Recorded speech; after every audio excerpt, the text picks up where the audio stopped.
How much are closing costs on a house?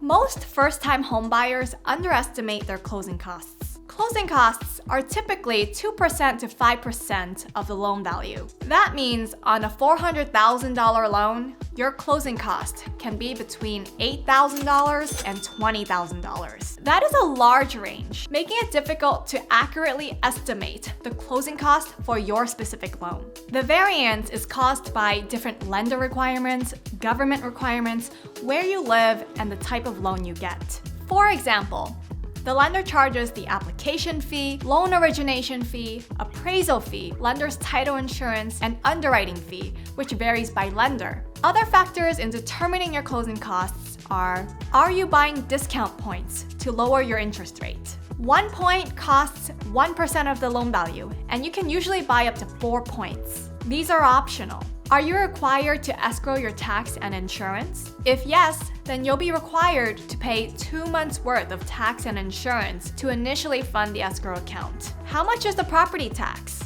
You'll need to reimburse the seller for prorated daily property tax if it was already paid. And if a property tax bill will be due soon, the tax bill will be included in your closing costs. Are you buying owner's title insurance? While this is optional, it protects you from lawsuits from previous owners after you buy the property. What date of the month are you closing? You're required to pay a prorated daily interest at closing. So if you're closing earlier in the month, then you'll pay more interest at closing than if you would later in the month. Do you live in a state that requires using a real estate attorney for closing?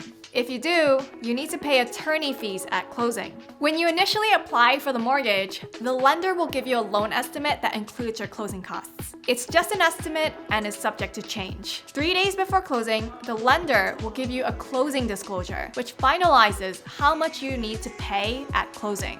If you're wondering how much you will pay in closing costs, ask a mortgage lender or broker. Also, look at the average closing costs by state to be ready. Not surprised when you're finally ready to buy a house. It's quite a range, with Missouri at $2,000 and Washington, D.C. at $29,000. That's it for now. Thanks for watching, and I wish you the best on your home buying journey.